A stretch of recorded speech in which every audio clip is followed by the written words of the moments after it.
Сәлем, YouTube каналының тұрақты көрермендері. Бүгін влогта біз тойға барамыз. Сол тойдағы қызықты сәттерді видеоға влог ретінде түсіремін. Соны тамашалаңыздар. Достар, ең бірінші каналға жазылуды ұмытпаңыздар. Бұл мен үшін үлкен мотивация, алдағы видео түсіруіме деген құлшынысымды арттырады. Так, достар, бізде күйеуімнің жағындағы тойға келдік.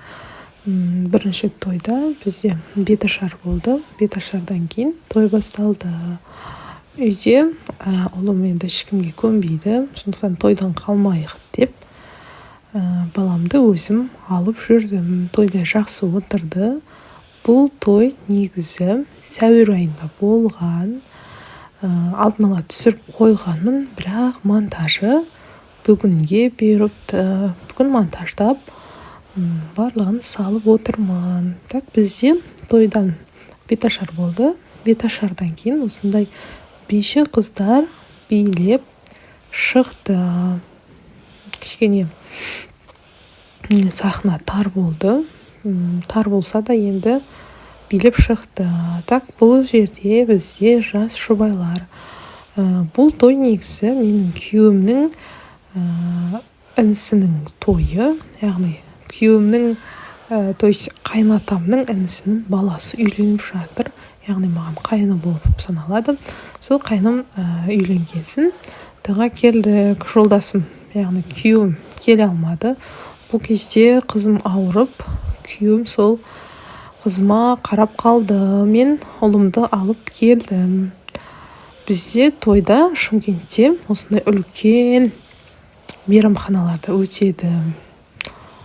Мінеке, қарап тұрсаңыздар, жас жұбайлар келе жатыр.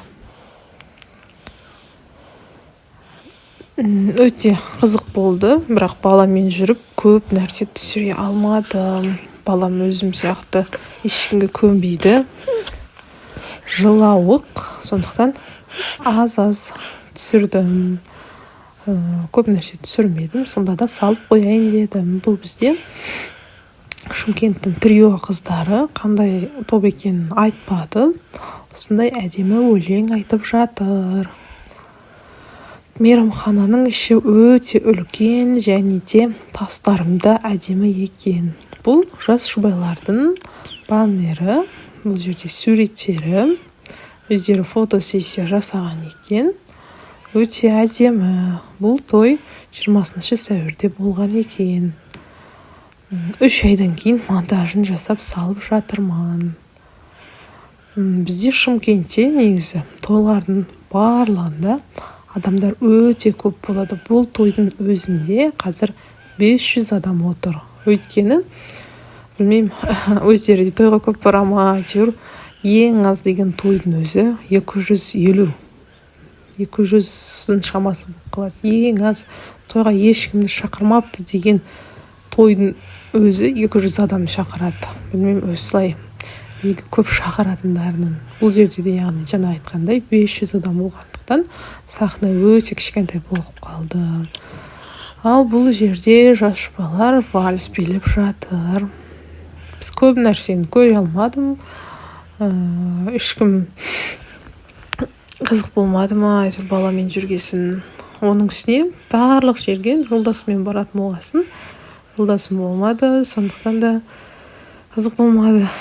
Тойханаға алғаш кірген кезде, осы тойханаға анау индийский киноларда болады ғой. Үйлері үлкен осындай дворец үйлер болады ғой. Сондайға ұқсап кетті. Іштерін бәрі тастармен, андай стеналар, андай, в общем, сол индийский кинодағы үйлерге ұқсап кетті.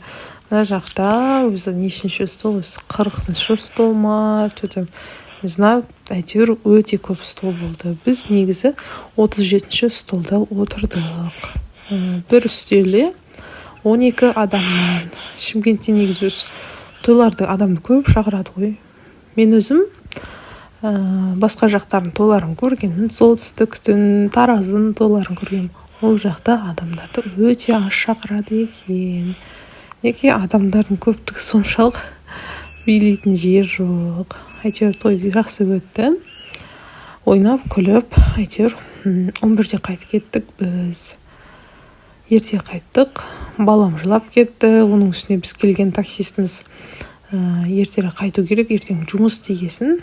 Ертерек қайтып кеттік. Барлығы би болып жатыр, барлығында би болып жатыр. Уже мына жақтарды жинап жатыр екен. Так, осымен той бітті. Соңына дейін көрген жеріңізге көп рахмет. Каналға жазылуды, лайк басуды ұмытпаңыздар.